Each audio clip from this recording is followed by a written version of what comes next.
En faisant la distinction entre regret et tristesse de l'option délaissée, je peux enfin retrouver ma dynamique et ma capacité à faire des choix.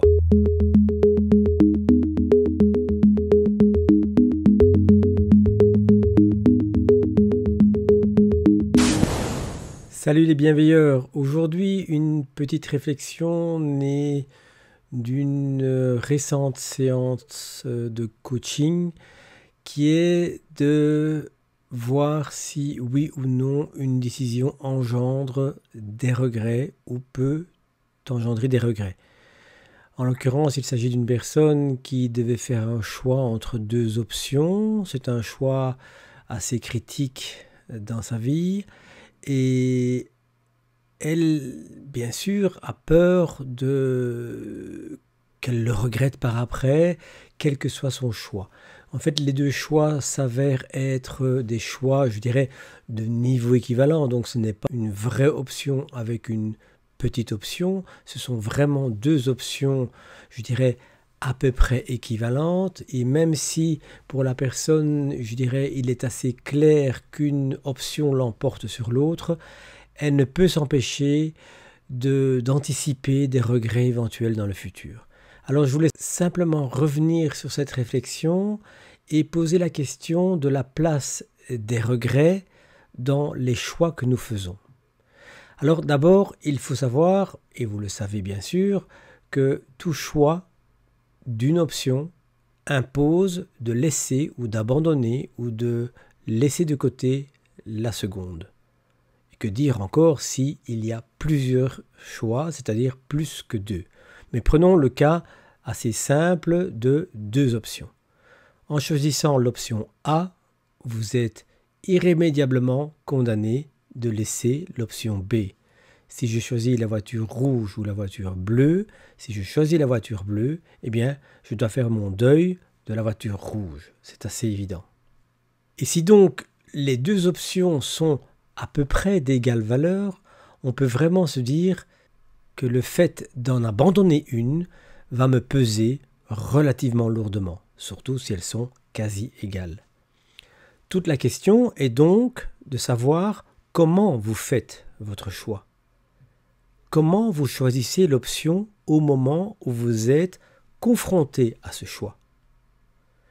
Pour moi, une chose est sûre, et c'est ce que je transmets à travers l'Aikicom, il est essentiel d'abord de revenir à soi, et il y a différentes manières de le faire, pour prendre un choix en pleine conscience. En pleine conscience, c'est-à-dire avec mon être tout entier. Alors on connaît très bien les dilemmes cornéliens entre cœur ou raison, entre ce qui m'attire et ce qu'il est raisonnable de faire, et on est condamné dans ce genre de situation à être dans un dilemme. Et un dilemme, c'est quand je dois faire face ou quand je dois pouvoir décider entre deux options.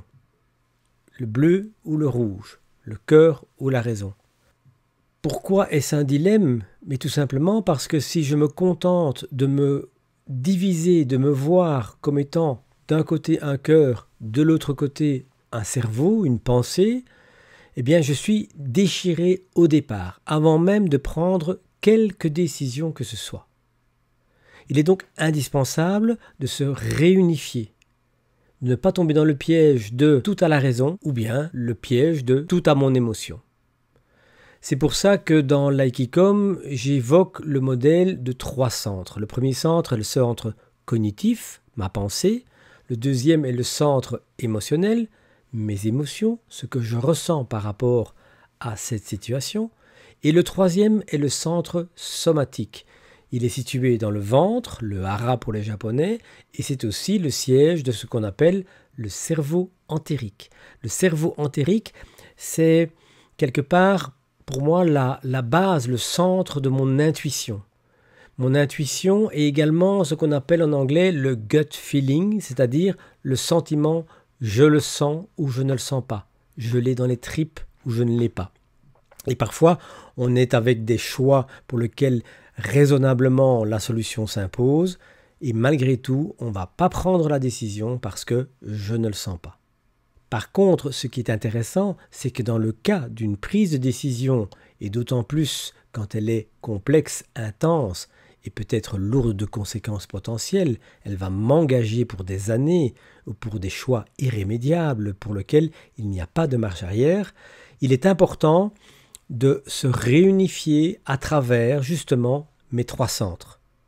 C'est-à-dire le centre somatique, le centre du corps en vie, englobe le centre émotionnel, englobe le centre rationnel pour me permettre de dégager une sensation profonde, prégnante et consciente de ce qu'est pour moi le juste choix, le choix adéquat au moment où je suis en train de le prendre. Si je peux parvenir à faire ce choix en âme et conscience, avec mon corps en entier, qui inclut le cerveau, qui inclut le cœur, je vais prendre une décision qui sera la meilleure décision possible à ce moment-ci dans ma vie. C'est-à-dire dans l'état actuel de mes connaissances, dans l'état actuel de mes émotions, de mes souvenirs éventuellement, mais dans la présence, ici et maintenant. Alors ça ne veut pas dire que ce choix est le choix parfait, c'est simplement le meilleur choix à ce moment-ci. Et peut-être que dans le futur, quelque chose va se passer qui fait que les conséquences ou les effets de ce choix vont être peut-être plus ou moins lourds, plus ou moins légers à supporter. Je vais à ce moment-là réévaluer ma décision, mais plus tard, et l'erreur fatale serait de réévaluer plus tard la décision que j'ai prise aujourd'hui, mais sur base des connaissances que j'ai à ce moment-là. C'est à la fois facile et c'est à la fois stérile. Quand j'ai pris la décision, je l'ai prise par rapport à tout ce que je savais, et c'est maintenant une autre histoire, une autre prise de décision que d'évaluer avec les nouveaux éléments que peut-être je connais ou que j'ai éprouvé ou expérimenté, et de réviser la décision prise dans le temps. Aujourd'hui, je ne suis pas la même personne que moi il y a 1 an, 10 ans, 20 ans. Donc la structure même d'une bonne prise de décision est une structure qui amène l'absence de regret. C'est-à-dire, à ce moment-ci, la prise de conscience profonde que, à ce moment-ci, j'ai pris ou je prends la meilleure décision qui soit en fonction de tous les éléments en ma possession. Et comme je le répète encore, ça ne veut pas dire que dans le futur, je pourrais réévaluer à la lumière de nouvelles informations cette décision que j'ai prise aujourd'hui et me dire, si j'avais eu ces informations supplémentaires, je n'aurais pas pris la même décision. Il y a donc aussi, inévitablement, cette notion de regret. Mais cette notion de regret qui ne se produit qu'à partir du moment où ma décision n'est pas prise avec mon intégrité, dans mon ensemble, c'est-à-dire si j'ai donné peut-être la prédominance à ma raison ou à mon émotion, d'accord ? Ce qui est important, c'est de prendre conscience que si je prends la décision d'une manière pleine, consciente, authentique et intégrale, j'oserais dire, il n'y a pas de regret qui puisse survenir. Par contre, je ne suis pas à l'abri d'une certaine tristesse ou d'un deuil à faire de l'option que je n'ai pas choisie. Il est donc essentiel de faire la distinction entre le deuil d'une solution que je n'ai pas choisie et qui va probablement générer une certaine tristesse, frustration, on peut imaginer 1000 situations différentes, et le regret qui est né d'une mauvaise prise de décision, par exemple sous le coup de l'émotion, ou par l'influence de quelqu'un d'autre. Car si je suis aligné dans mes 3 centres, il est clair qu'il n'y a pas d'espace pour me laisser influencer par quelqu'un d'autre. Les informations que je vais récolter chez quelqu'un d'autre vont nourrir ma perception globale. Mais il est essentiel que la décision parte de moi. Et comme je le dis en Aikikom, parte de mon centre. Le centre, c'est le centre de mon corps, car jusqu'à présent, c'est le seul dont je dispose, et qui est alimenté, qui est nourri, qui est enrichi de tout ce qui se passe au niveau de mon esprit, tout ce qui se passe au niveau de mon cœur et de mes ressentis en général. Et si plus tard, je suis amené à me dire « Oh, c'était pas la bonne décision », car maintenant que je vois ces conséquences-ci ou cet effet-là, ou que les faits et circonstances ont évolué, ce n'est pas la place pour des regrets. Parce que les regrets ne se produisent qu'à partir du moment où j'ai la conscience d'avoir pris une décision, mais d'avoir mal pris une décision. Ce qui n'est pas la même chose que de prendre la mauvaise décision. La mauvaise solution d'aujourd'hui ou la mauvaise solution à ce moment-là. Bien souvent, il s'agira de ce que j'évalue aujourd'hui comme une mauvaise décision que j'ai prise il y a quelque temps, mais qui pourtant, à ce moment-là, était une bonne décision. Tout simplement parce que les circonstances ont évolué. C'est simple.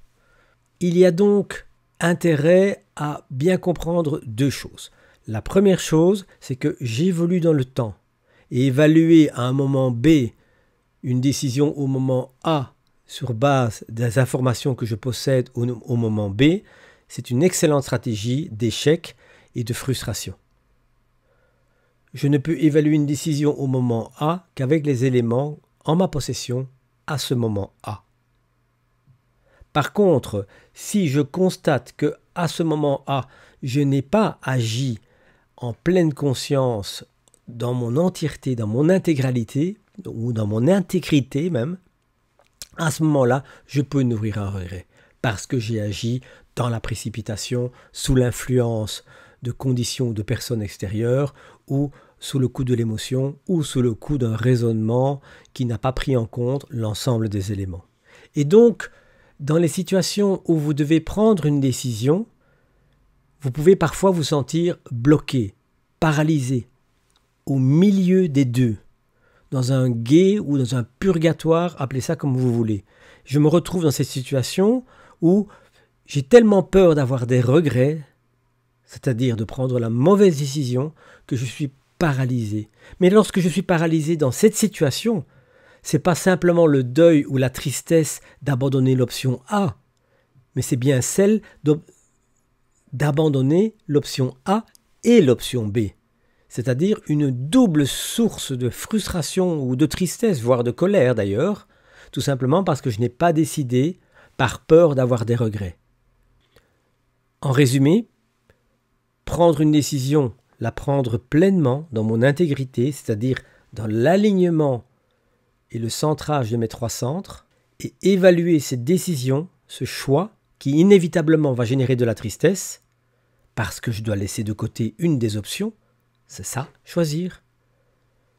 Mais ne pas tomber dans le piège d'évaluer au moment B, avec les éléments et les informations du moment B, la situation prise au moment A.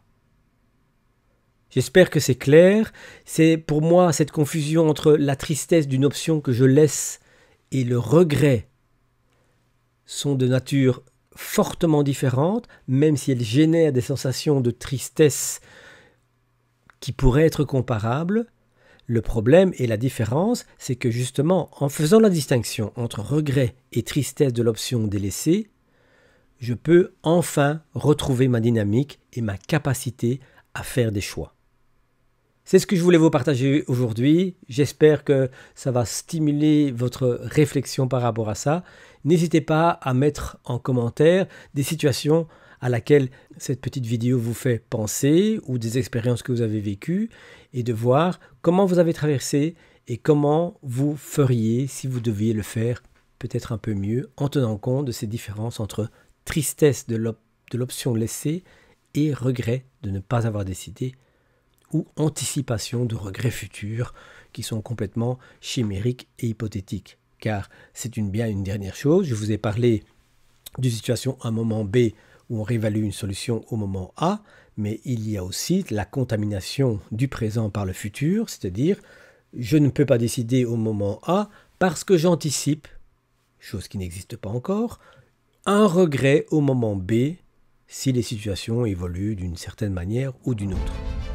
Ça, c'est une excellente manière de sortir de soi, de sortir de sa présence, de sortir de sa conscience, intégrité dans le présent, ici et maintenant, au profit d'une chimère, c'est-à-dire une idée d'un potentiel regret futur.